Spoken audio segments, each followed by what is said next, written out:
Sitting here in my cockpit, Oz O'Day Day Sailor 2 conversion, 1979.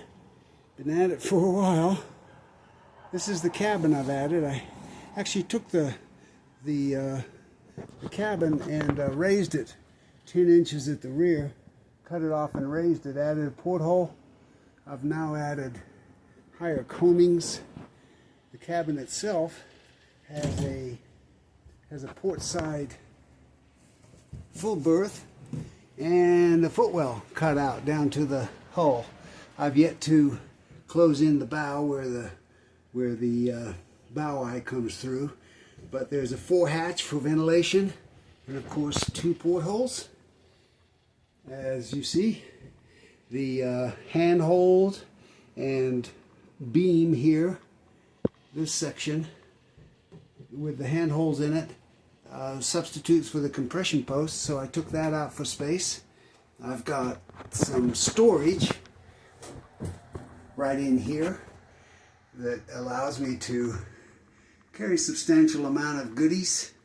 It goes across the bottom and actually has a little table on this side to allow me to have somewhat of a galley right where I would sit with my footwell. So I think it'll work well. I've rerouted, or will be continuing to reroute, the centerboard pennants. It comes up through a pulley here and will come out the top of the back. This would be the downhaul, and I will put the uphaul right in here somewhere. I bought new running rigging, blocks, and standing rigging. So I've got my harness attachment, Gerhauer main sheet, new 1/8" cabling.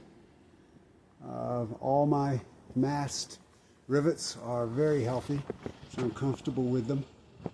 I built a tabernacle cum mast raise system. It raises it on a pin. It works very well.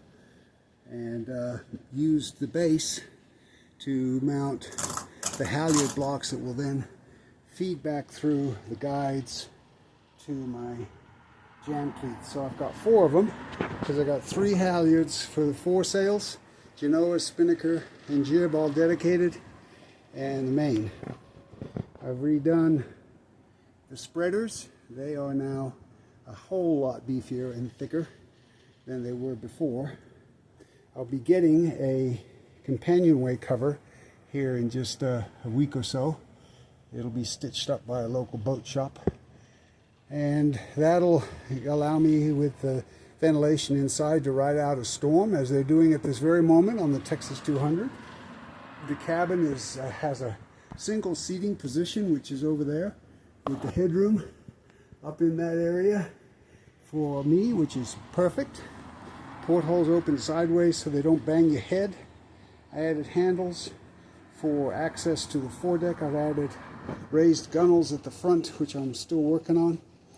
The sheeting I mentioned, which the rear one is the spinnaker, and then comes the Genoa, and then the swivel block is for the jib. And the swivel and the Genoa run through this single double block here that allows me to keep everything inboard between that raised coaming and everything else, and it works fine. It seems like it's going to do very well. The spinnaker it's an ASIM, it'll be quite high, so it'll clear that easily. And the clue of the Genoa and Jenny are actually identical in terms of where they attach to the boat, so I'm comfortable with that.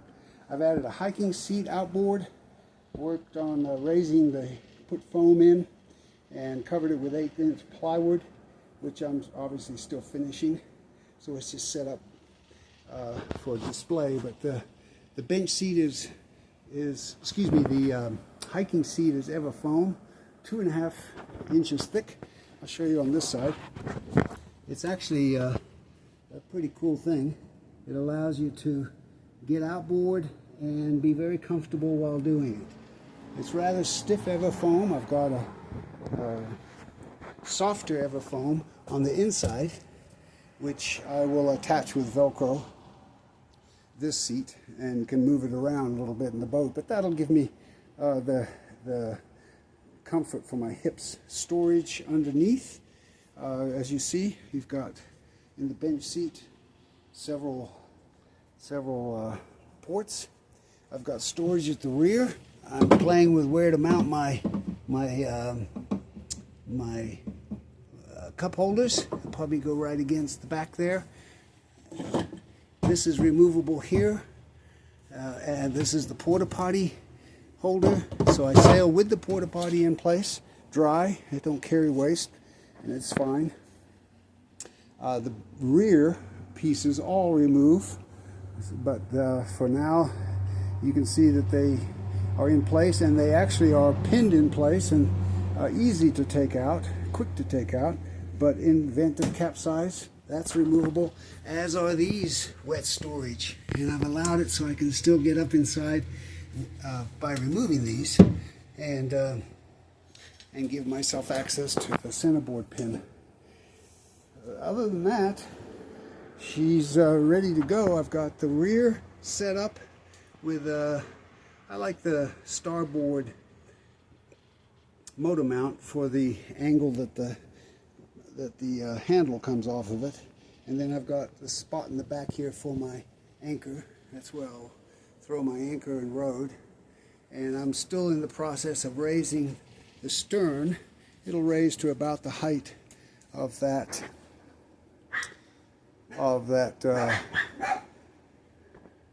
motor mount top there, or at least the one side, the inside of that motor mount top. Replaced the pinnels, gudgeons, all of that. Beefed up the rudder. She's ready to go. She's going to be a fun little boat for the Texas 200, and I'm really looking forward to it. I'm thinking she'll be very comfortable to spend a weekend solo. Indeed. Thanks for watching.